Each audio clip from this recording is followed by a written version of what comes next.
Hello, everyone. My name is Perla. I'm part of the Middle East team at Global Human Rights Defense.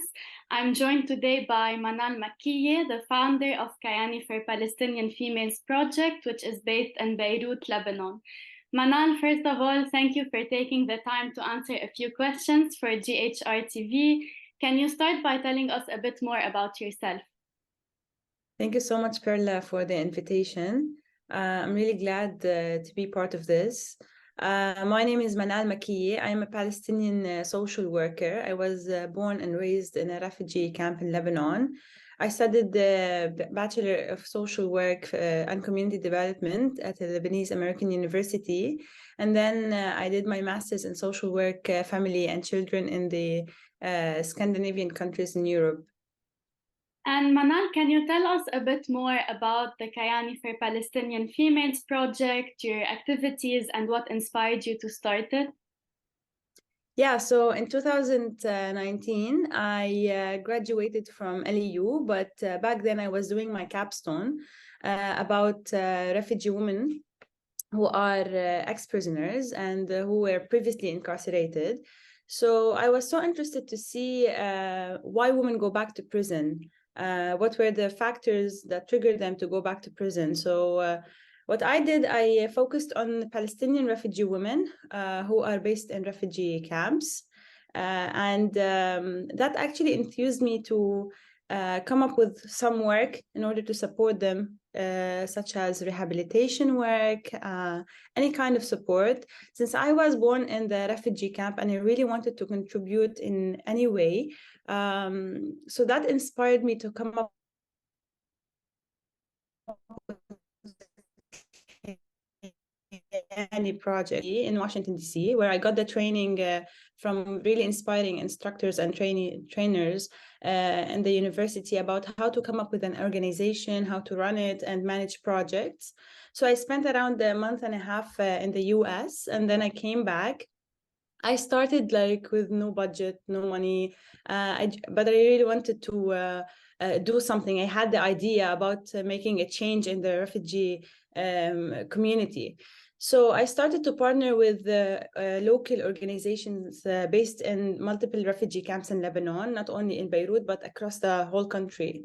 And I had the idea, I had the tools, I had people beside me who wanted to also contribute to making a change. So we started to focus on these women. We did not reach out to them directly because a lot of women didn't want to expose their identity. This is a stigma and a taboo in a refugee community for women to come up and say that we were in prison, even if they were victimized. It's really normal for a man to speak about the experience, and it could be something positive for the man, but for women, it's the opposite. So we came up with a small book that talks about real stories, real anonymous stories written by young girls who live nearby women who were previously incarcerated and who encountered violence within the camp. They conveyed their stories anonymously, but also concretely. And that was really inspiring because we were able to bring stories, real stories from the community, but also with like safe ways, just to highlight the real story behind them. And that's how we started actually. And I found out that not only previously incarcerated women need support, all women actually need support. The refugee camps are a mix of Palestinians, Syrians, Ethiopians, migrant workers. So a lot of women require support, especially in these small areas. Women encounter a lot of violence, social problems due to the vulnerability they are placed in. So we started to come up with more projects. And now we are based in Mar Elias refugee camp, the camp that I was born and raised in. And there we offer multiple projects for the camp, but also a lot of women from outside can come in and benefit from the programs. And Manal, the word Kayani in Arabic translates to my existence or my being. What does this word mean to you, and how has it influenced the direction of your project? Yeah, so this word actually connects to me more of to my personal life, because when I was born and raised in the camp, I always wanted to speak about certain social problems that women encounter. Again, like violence and stigma, taboos, everything, because women inside the camp are always stigmatized, and they're not able to speak about a lot of things, even if they are caregivers, you know. So they are decision makers within a family, and they have to be peacemakers as well. So I always wanted to speak because I also observed a lot of social problems while being on the street, hearing a lot of women, you know, yelling at home because of being beaten by their husbands. I wouldn't say that the whole situation was like that all the time. Women weren't beaten all the time, but that was frequent in the camp. So every time I wanted to speak about this experience, share it or discuss it with people, I faced a lot of masculinity, superiority, and also dominance, as a young woman who wanted to debate these things. So I felt that I exist as a person, not only as a woman, and I have the right to speak. And if I want to debate that outside the camp in a Lebanese community or a foreign or a host community, it's even harder, because sadly, within Lebanon, we have a big gap between the Lebanese community and the Palestinian one, or the refugee one in general. So it's really hard to bridge the communication. So it was even really harder for me as a young girl to do that. So I think Kayani was the only path to, express all the anger, the rebellious energy that I wanted to express. So, and I called Kayani my existence, because really women exist and they have the right to speak, they have the right to contribute to change, they have the right to fix a lot of social issues they encounter. They don't want someone to decide on the behalf of them. We have a lot of organizations and people come in and they expect that they are doing the right thing for women. But sadly, because we don't also have research that is specified for certain refugee communities, we are unable to understand what women really need. And I think offering them a space like Kayani, although we work on a very small level, from a very small social lens, however, the impact is big, as I can see it, because women at least are given the space to express and say that I exist and I'm able to, talk about what I'm going through. So, yeah. And this is something you touched up a bit upon, but especially given that you grew up in the Marilies refugee camp yourself, can you give us a bit of an overview of the human rights situation of Palestinian refugees, especially those residing in refugee camps in Lebanon?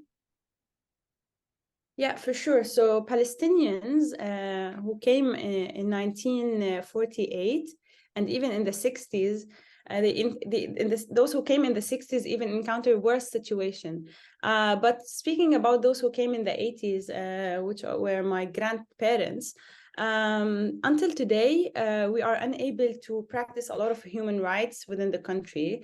Originally, we are registered by UN, by UNRWA, which is the UN agency specialized to support Palestinian refugees, different from UNDP and UNHCR. They have different mission statements. However, UNRWA is the first UN agency that is responsible for supporting Palestinians. So the Lebanese government mostly depend on this UN agency to provide, expect at least to give support for Palestinians. However, the agency is unable to fully support refugees due to financial burdens, political burdens, because they are directly attached to the status of Palestinians in Lebanon. So saying that means that Lebanese government plays a different role in that context. What I mean by that is that, for example, when we speak about unemployment, when we speak about integration, a lot of other things, the benefits from work, these rights, Palestinians do not get them. For example, Palestinians are unable to work in around 73 jobs, which is obscene, because I have siblings who studied in medical fields. They are unable to work in that field, although they are very educated. So for me, I came from a very privileged family. I was able to, create my own path and, venture my life and decide what I really want to be, but also that was accompanied by a lot of hardships. But a lot of Palestinians are unable to do so, and they end up in a lot of social problems. For example, a lot of men deviate towards criminality, gangs, and a lot of other social problems, and they end up, stuck in the camps, hopeless. So Palestinians in general are unable to get work permits in Lebanon. They are unable to own a house, a land, to work in a lot of fields, basic fields. Even the financial status they encounter is also affected by what the country goes through. For example, during COVID-19, the inflation that also affects a lot of other refugees and migrant workers. Move inside to the camps, and that creates a lot of competition on basic jobs, grocery shops, basic jobs, and that even make the situation more worse. Those who came in the 60s, now they don't have official documents that state that they are Palestinians or refugees. So they don't have, they are not registered with the UN, and that's horrible, because they, for example, if they want to travel, they are unable to do so. They don't have official passport or even travel document. Sometimes when they want to go for official public schools, Lebanese public schools, they are unable to register. And sometimes if they want to go to UNRWA schools, they can't. As far as I know, they have to present a paper that they are registered by the UN, or something that proves that they are Palestinians. And if they don't have the papers, that doesn't help them, to seek education and other benefits. So the situation is quite obscene in this context, because I know that Lebanon now encountering a very hard phase, but also that doesn't mean that Palestinians should be, removed from the social care system or any other support program, because they really have the right to receive any kind of support at this moment. So yeah. And building up on these obstacles, how do you feel that your initiative has contributed to the Palestinian refugee community's understanding of human rights? I believe that the gap is huge and it's endless. It's like a black hole in the social welfare system in Lebanon, where you can't bridge it easily due to the financial situation and the inflation that the country is going through. At the same time, corruption plays a vital role in keeping this gap there. So I think having young people coming up with initiatives from their own communities at this moment is extremely important. And we can see it in the civil society community, how a lot of NGOs, national and international ones, started to cooperate and focus on small initiatives, because they started to see that it's very important to stop forcing their own agendas on communities, and they end up not having the real impact they want. So small initiatives like Kayani do not have, they do not reach larger communities. However, they start somewhere, and they show a lot of impact, and that also inspires big organizations to understand what is the approach to help people, and come to their own level of understanding and build a proper communication with them. So I see initiatives like Kayani as very important ones, because they work on bottom-up approaches, and they give you the hint of understanding what is needed and how to approach it, who to involve in it. There are certain people who are key elements to making change within the community, not only decision makers, but also sometimes children, caregivers, whether women or men. So this is the role of small initiatives, understanding how the key elements operate and to make a big change. So yeah. Definitely. And one important and interesting aspect of the project entails documenting the stories of Palestinian women who were displaced in 1948. So, how do you approach this process, and what significance do these stories hold for the community? Yeah, so actually, this is one of the program that was really close to my heart, because we tried to reach out to those women who still reside in refugee camps, but who were also in Palestine, who were expelled out of Palestine in 1948, but also contributed to the Palestinian cause and revolution many years ago. So we tried through our connections to see who is there and who's able to, cooperate with us. We didn't want to really exploit them, because a lot of people do that, but we just wanted to understand how women contributed to the Palestinian cause. And because when we talk about fighting against the occupation or the Zionist system, we sometimes focus on men, as people going to war or having the physical ability to do so. However, a lot of women were able to use rifles, guns, and cooperate with their spouses to fight against the occupation. And that was highlighted through the project called Watan in the Diaspora. And what we mean by Watan is the woman who contributed to the Palestinian revolution many years ago, before they were expelled back to Lebanon. So yes, so we tried to see what also items do they still have from original documents, like their own passports issued in Palestine, any basic tools or home products they had that hint back to the to their life in Palestine. How was it? But also at the same time, we try to link it to the Palestinian culture, and specifically the food. So at the end of the project we started to document stories of women by when they were cooking. So they cook a specific Palestinian meal and they start talking about it, but at the same time they narrate a story related to it. For example, if they're doing مغربية or برغ الورز, they can speak about a time where they were in at home and they were escaping a certain attack, and they cooked this meal to their spouse, and what happened back then, what relatives they lost at that moment. So all these memories come up while they were cooking, and that also helps us to bring new ideas to the video or the documentary where we are preparing. But at the same time, we didn't want to make a lot of flashbacks, so we had social workers involved in the creation of the documentary. So that's basically the idea of the project.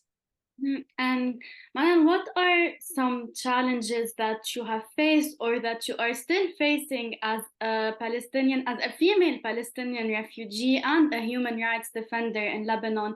And how does this shape the project's activities?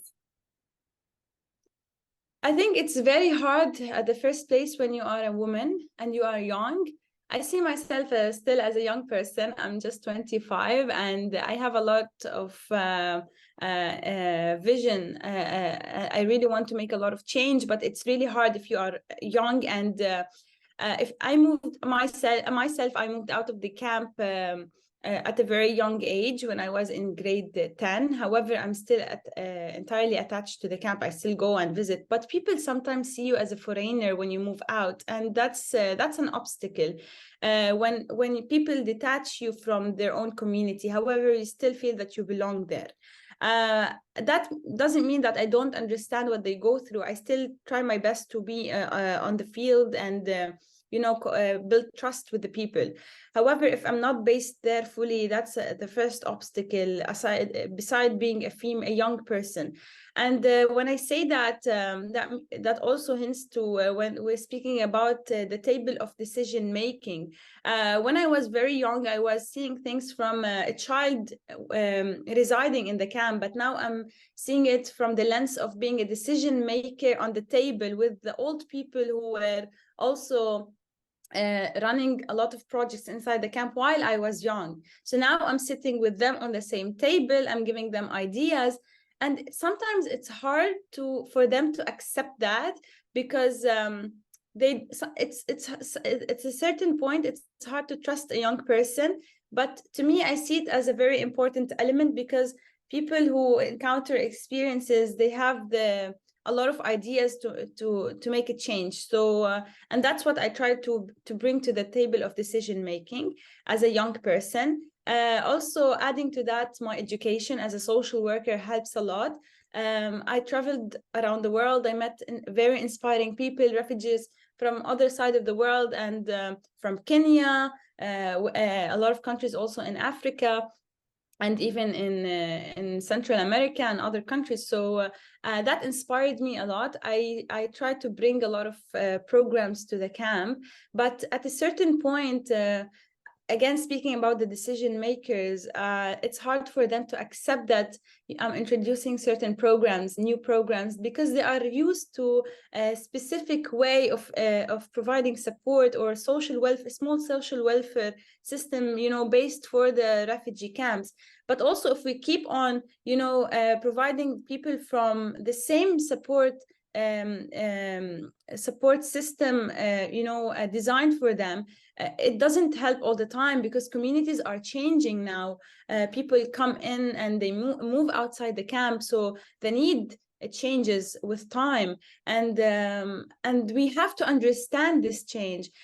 Gladly, social work gave me this skill, and I'm able to understand what is needed when the time changes as well. But it's hard to convince a lot of people.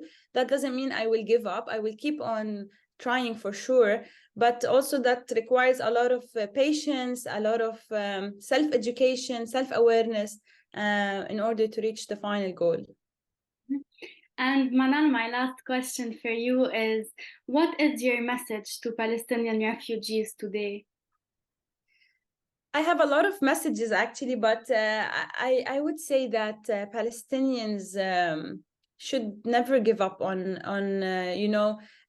fighting for having their own dignity and having a decent life. For me, I always have this inner struggle of, why am I a refugee? Why I am not just a normal person who should live in peace? Traveling across Europe and the world, I start to see how other people are living a very peaceful life without having the need to fight for living and having their own basic needs. So but at the end, we have to accept our reality. We have to accept who we are. At a certain point, we are privileged to be Palestinians, and we should Palestine is something that we should honor, and we should always connect ourselves to Palestine, even if we're not living there. So we should accept the reality, but we should not, as refugees, accept to be stuck in this situation. We have to make ourselves stronger to make better future for ourselves, for our children, but at the same time to make sure that everyone hear us, and we make a change at the level of policies, at the level of the human rights communities and civil society organizations. We should not accept that someone comes from outside and force a certain agenda on us. We know what we want, and we should not be affected by it. So yeah, as I said, I have a lot of messages, but these are the key ones that we should be aware of. Thank you, Manal. Thank you for your time. Thank you for all the work that you're doing. For everyone watching, you can visit Kayani Project's website to learn more about the initiative and their work and some of their stories. Thank you. Much, Perla. Stay tuned for more updates on the protests and the situation of the Christian minority in Pakistan.